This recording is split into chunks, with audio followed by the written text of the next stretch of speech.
One of the go-to arguments that you hear when you express the desire to not have government breathing down your neck and not have, taxes that have to pay for this, that, and the other thing, when you lay that out and you say, I really don't see why we have to have so many taxes, it seems like the go-to argument always comes back to, but who will pay for the roads? And I don't know, but I don't know if we need roads either. And the reason I throw this out here is I was watching today a street sweeper. It's one of those little tiny machines. And actually, it's more of a sidewalk sweeper. This thing's about the width of a sidewalk, one little person in it chugging along, sweeping up the sidewalk. And I'm thinking to myself, now, why is it that people out there, aren't sweeping their own sidewalks out in front of their house?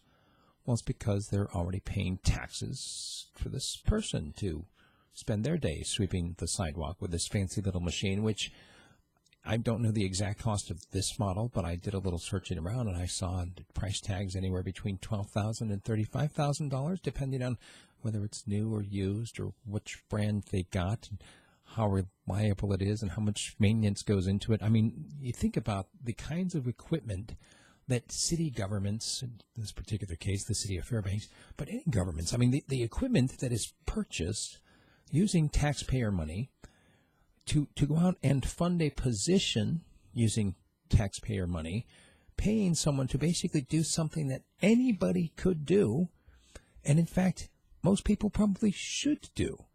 I was in India back in 2001. This is 16 years ago, and I noticed something very interesting.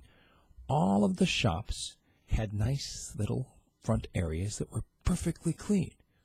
Their little patios, their little display areas, all nice and clean. The sidewalk out there in front of their shops, very nice.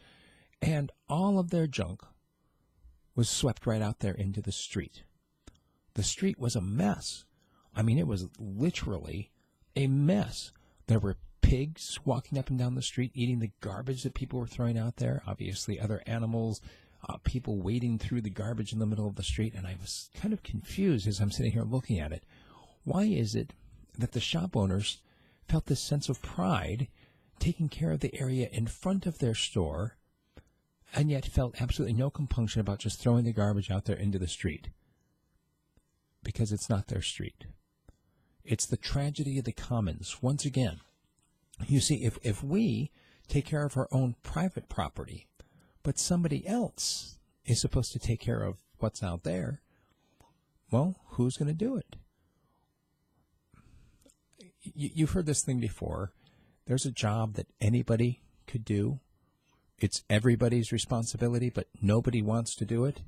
And so eventually, nobody does it. And I think this is part of the issue, is that because we don't have the private ownership, because we have these public property areas like parks, streets, whatever else, we don't just assume that somebody else is going to take care of it. We actually have money forcibly taken from us. And I say forcibly because any tax really is theft. If you think about it, how often do you say, well, hey, you know what? I really appreciate the job that the city or the state or the feds are doing, and I'm going to take some of my money and I'm going to go down there and I'm going to give them a donation because I really appreciate the hard work that they are volunteering for us. It's not voluntary. And our taxes are not voluntary.